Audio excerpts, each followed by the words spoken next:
अस्सलाम वालेकुम dear students. अॼु असांजो टॉपिक आहे ऑपरेशंस ऑन कॉम्प्लेक्स नंबर्स। मिसाल तौर असां वटि हिकिड़ो कॉम्प्लेक्स नंबर आहे, लेट सपोज Z1, जंहिंजो ना जेको आहे for example A plus B iota जे बराबर।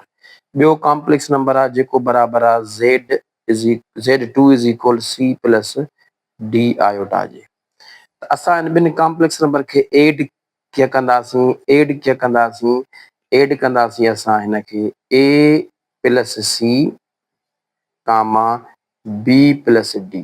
माना रियल पार्ट खां एड थींदो, इमेजिनरी पार्ट इमेजिनरी खां। इहा थी एडिशन आहे ॿिनि कॉम्प्लेक्स नंबर जी। अहिड़े तरीक़े सां सब्ट्रैक्शन आहे ॿिनि कॉम्प्लेक्स छा थींदो, A माइनस C ऐं B माइनस D। इहे ॿ कॉम्प्लेक्स नंबर जो फार्मूलो इहो आहे, एडिशन ऐं सब्ट्रैक्शन जो। मथियों फार्मूलो ही एडिशन जो, ही सब्ट्रैक्शन जो। अहिड़े तरह सां असां वटि एग्जाम्पल कयूं थोरो एडिशन ऐं सब्ट्रैक्शन जो। असां वटि Z1 जेकॾहिं बराबरि आहे 1 प्लस 2 आयोटा ऐं Z2 जेको आहे उहो बराबरि आहे 3 माइनस 5 आयोटा। असां Z1 प्लस Z2 क्या कंदासीं, सिधो सो 1 प्लस 3 ये थियो 4 ऐं 5 प्लस माइनस 5 छा थींदो 2, ये थींदो माइनस जा 3। त ही छा थियो तव्हां असांजो सम ऑफ टू कॉम्प्लेक्स नंबर। अहिड़े तरीक़े सां सब्ट्रैक्शन बि थी वेंदी, ठीकु आहे। सो हाणे उन खां पोइ वरी आहे ॿ कॉम्प्लेक्स नंबर जी मल्टीप्लिकेशन। मिसाल Z1 इंटू Z2 जेकॾहिं असां वटि ॿ कॉम्प्लेक्स नंबर आहिनि त उहे मल्टीप्लाई क्या थींदा। A प्लस B आयोटा हिन जो वैल्यू आहे and C plus D iota हिन जो वैल्यू आहे। तव्हां हिनखे सिंपली हल कंदो, A ज़रबिया C ही थियो AC plus AD iota plus BC iota plus BD iota square. हिनखे सादो कंदासीं, ही थियो AC माइनस आयोटा स्क्वायर छाजे बराबरि माइनस वञिजे त ही माइनस जो BD हिते अची वेंदो ऐं हिते कामा ॾियो, हिन मां AD हिते आयोटा कॉमन कढंदासीं त पोइ ही थींदो तव्हांजो AD प्लस BC आयोटा। पर असां ऑर्डर पेयर में था लिखूं। ही फार्मूलो छा थियो तव्हांजो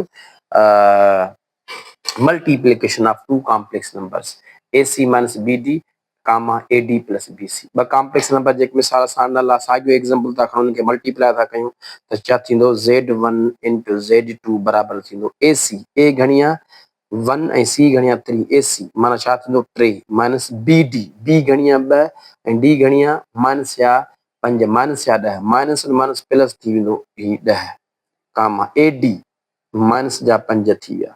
BC माना छा थींदा असांजा 6 थी विया। त ही छा थियो तव्हांजो 13 कामा 1। इहा थी छा मल्टीप्लिकेशन टू कॉम्प्लेक्स नंबर्स जी। अहिड़े तरीक़े सां असां वटि वरी डिवीजन जो फार्मूलो बि आहे। जेकॾहिं हिकिड़ो कॉम्प्लेक्स नंबर Z1 आहे, ॿियो Z2 आहे, ठीकु आहे, पर शर्त इहो आहे त Z2 जेको आहे उहा 0 जे बराबरि न हुजे, त पोइ Z1 डिवाइडेड बाय Z2 इहो असांजो थींदो A plus B iota upon C plus D iota. हिनखे असां मल्टीप्लाई कंदासीं C माइनस D आयोटा खां ऐं C माइनस D आयोटा। त ही थींदो बाबल A, ही मथां पाण ज़रब कबा, इहो थींदो AC, ठीकु आहे, minus AD iota plus BC iota, ठीकु आहे। B into minus D minus ऐं माना प्लस थी वेंदो छो आयोटा स्क्वायर, माना मां डायरेक्ट थो लिखां BD डिवाइडेड बाय ही थींदो C square minus D square iota square. त हाणे ही थींदो तव्हांजो AC प्लस BD, ठीकु आहे, ऐं हिनखे हल कंदासीं त ही थींदो अपान में C square plus D square iota square minus 1 जे बराबरि आहे, ऐं ही थींदो तव्हांजो BC माइनस AD, ठीकु आहे, divided by C square plus D square. हाणे ही डिवीजन जो फार्मूलो आहे, ॿिनि कॉम्प्लेक्स नंबर जे डिवीजन जो फार्मूलो ही आहे। तव्हांखे इहो जस्ट यादि रखिणो आहे। इन ते जेकॾहिं कोई एग्जाम्पल आयो त असां करे सघूं था, ठीकु आहे। ॿ कॉम्प्लेक्स नंबर जे डिवीजन, पर हाणे हिननि जे डिवीजन जो फार्मूले जो कॉम्प्लेक्स नंबर जो मोस्ट प्रोबेबली माना सवाल न ईंदा, पर जेकर अचे थो त तव्हांखे ही फार्मूलो यूज़ करे सघो था। हा, उन खां पोइ आहे असां जेकॾहिं मिसाल जे तौर ते आइडेंटिटी एलिमेंट कहिड़ो आहे, एडेटिव आइडेंटिटी। हाणे मिसाल A प्लस B आयोटा जेकॾहिं हिकिड़ो कॉम्प्लेक्स नंबर आहे, ठीकु आहे, इहो नालो रखूं था Z त तव्हांजो यादि रखे छॾियो 0 प्लस 0,0 छा आहे एडेटिव आइडेंटिटी आहे, छो त Z प्लस 0,0 खे लिखी सघूं था A,B प्लस 0,0 जॾहिं एड कंदो त साॻियो तव्हांखे A,B मिलंदो, माना ही छा आहे 0,0 जी एडेटिव आइडेंटिटी आहे। ॿियनि लफ़्ज़नि में हिनखे तव्हां 0 बि चई सघो था, नो इशू, छो त 0 can be written as 0 plus 0 iota. अहिड़े तरीक़े सां मल्टीप्लिकेटिव ही छा आहे तव्हांजो additive identity, additive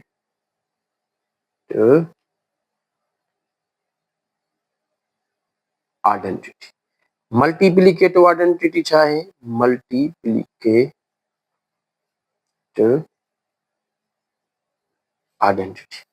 multiplicative identity छा आहे, हाणे मिसाल A,B आहे, ही कॉम्प्लेक्स नंबर आहे, हिन खां असां जेकॾहिं 1,0 मल्टीप्लाई कंदासीं त जवाब तव्हांजो छा ईंदो, तव्हां भले फॉर्मूले में रखंदो त जवाब तव्हांजो अची वेंदो AC minus BD, AC minus BD, त A घणिया 1 C घणिया सॉरी A घणिया A ऐं C घणिया 1 त ही थियो ACA माइनस BD 0 थी वेंदो।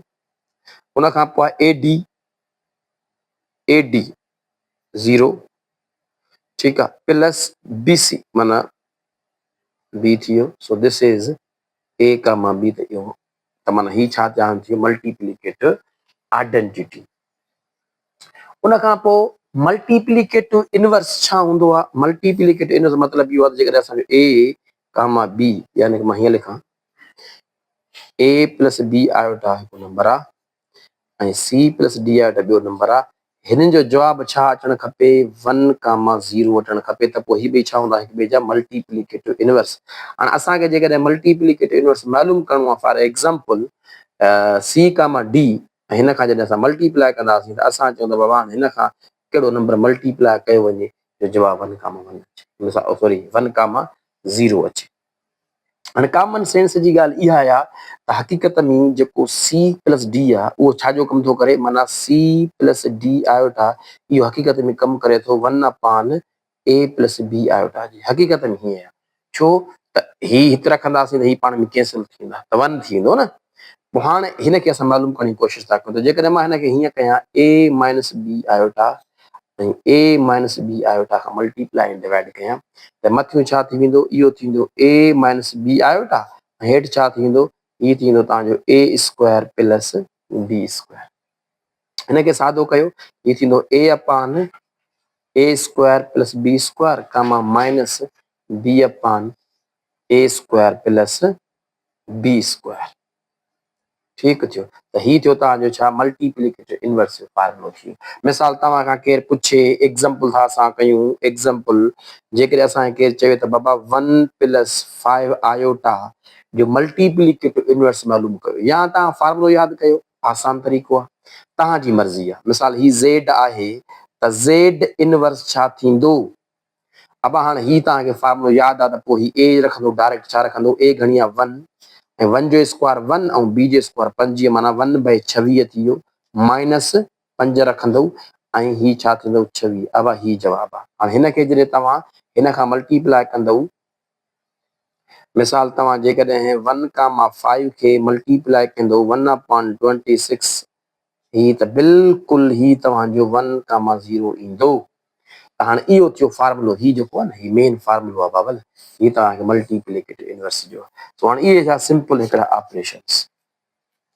उन खां पोइ असां वरी अचूं था कुझु प्रॉपर्टियूं आहिनि, मिसाल Z1 ऐं Z2 ॿ कॉम्प्लेक्स नंबर आहिनि, B2 कॉम्प्लेक्स नंबर्स, ठीकु आहे, त पोइ यादि रखे छॾियो त Z1 प्लस Z2 इहो बराबरि हूंदो आहे Z2 प्लस Z1 जे, ऐं Z1 इंटू Z2 बराबरि हूंदो आहे Z2 इंटू Z1, माना commutative property of addition and commutative property of multiplication उहो बि करे थो कॉम्प्लेक्स नंबर, ठीकु थियो। उन खां पोइ हाणे ज्योमेट्रिकली थोरो ॾिसूं था असां,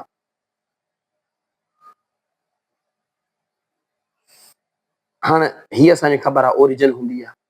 मिसाल असांखे केरु पुछे त बाबा कॉम्प्लेक्स नंबर 2 प्लस 3 आयोटा जेको आहे इनखे असां हीअं बि लिखंदा आहियूं, इहो ॻाल्हि डिस्कस कई असां डिटेल में 2,3 3 हाणे ही 1 आहे, ही 2 आहे, ही 1 आहे, ही 2 आहे, ही 3 आहे, माना इहा पॉइंट किथे हूंदी? ओ हिते हूंदी, कहिड़ी 2,3 ऐं ही असांजी छा आहे? ओरिजिन आहे 0,0। असां जेकॾहिं केरु पुछे त बाबा ही डिस्टेंस छा थींदो?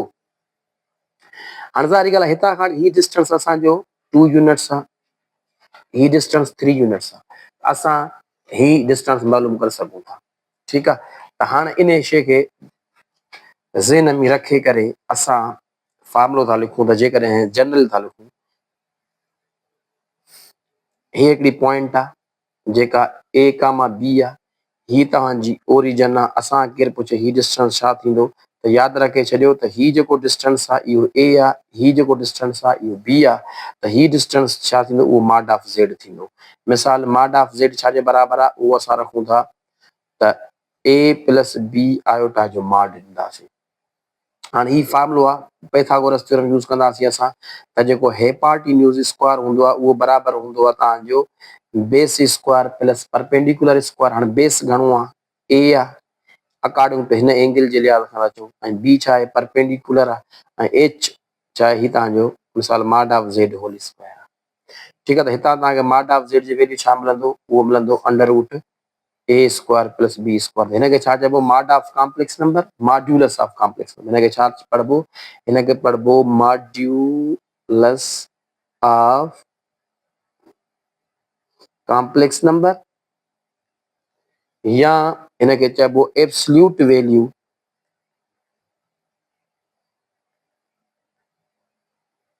Of complex number. ठीकु थियो? त अहिड़े तरीक़े सां असां कुझु एग्ज़ाम्पल था कयूं।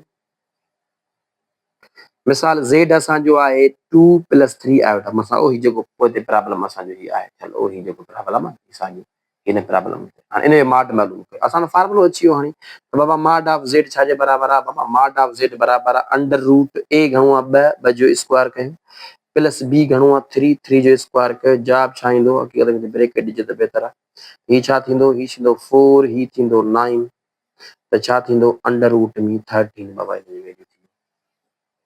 हाणे कुझु प्रॉपर्टी था पढ़ूं। जेकॾहिं ज़ेड असांजी आहे उहा ए प्लस बी आयोटा, हितां हिकिड़ी ॻाल्हि आहे, त पोइ माइनस ज़ेड छाजे बराबरि थींदी? उहा थींदी माइनस ए ऐं माइनस बी जे बराबरि। ठीकु, त हाणे जेकॾहिं मां ज़ेड जो कॉन्जुगेट कढियो आहे, अगरि माइनस ज़ेड जो कॉन्जुगेट कढां त छा थींदो? ओ सॉरी कॉन्जुगेट न, मॉड मॉड छा थींदो? माइनस ए जो स्क्वायर ऐं माइनस बी जो स्क्वायर। हितां असांखे छा थो मिले? हितां असांखे मिले थो माइनस ए स्क्वायर प्लस थी वेंदो ही, त ही वरी साॻियो छाजे बराबरि आहे? ज़ेड जे बराबरि आहे। त माना निगेटिव ज़ेड जो मॉड या पॉज़िटिव जो मॉड, ॻाल्हि साॻी आहे। इहा हिकिड़ी प्रॉपर्टी दिमाग़ में आहे। उन खां पोइ हिकिड़ो ॿियो कॉन्सेप्ट आहे, उहो छा आहे? Conjugate, conjugate of complex numbers. ठीकु आहे, हाणे कॉन्जुगेट छा हूंदो आहे? जेकॾहिं ज़ेड हिकिड़ो कॉम्प्लेक्स नंबर आहे ए प्लस बी आयोटा, त पोइ हुनजो कॉन्जुगेट ज़ाहिर कबो आहे ज़ेड बार खां, जेको बराबरि हूंदो आहे ए प्लस बी आयोटा बार। असां छा कंदासीं? जेको इमेजिनरी पार्ट हूंदो आहे उनजो पार्ट चेंज कंदासीं। ठीकु आहे, निशानी चेंज कंदासीं। इहो थियो तव्हांजो कॉन्जुगेट। ज्योमेट्रिकली बि हिनजो मक़सदु हूंदो आहे। मिसाल जे तौर ते असां हाणे तव्हांखे हिते हिकिड़ी पॉइंट आहे जेका आहे तव्हांजी ए कामा बी, त हिते उहा पॉइंट हूंदी जेका छा हूंदी? ए कामा माइनस बी। ही हिक ॿिए जो कॉन्जुगेट आहिनि, माना ज्योमेट्रिकली हिक ॿिए जो रिफ्लेक्शन आहिनि अलोंग एक्स एक्सिस। हिते जेकर हिकिड़ो माण्हू बीठो आहे, अज़्यूम कयो ही तव्हांजो मिरर आहे, कोई शीशो आहे, उनजो इमेज हेॾां हूंदो, त माना कॉन्जुगेट हक़ीक़त में रिफ्लेक्शन हूंदी आहे। त हाणे इहे जेकियूं शयूं आहिनि, हाणे इहे जस्ट असांजो हिकिड़ो कॉम्प्लेक्स नंबर्स जे ऑपरेशन जो इंट्रोडक्शन हुयो। ठीकु आहे, वधीक इन ते असां ॿियो जेको वीडियो हूंदो उहो असां एमसीक्यूज़ कंदासीं इन ते। ठीकु आहे न, कॉम्प्लेक्स नंबर जी जेकी प्रॉपर्टीज़ आहिनि इन सभिनि ते असां कुझु एमसीक्यूज़ कंदासीं डिटेल में। Thank you so much.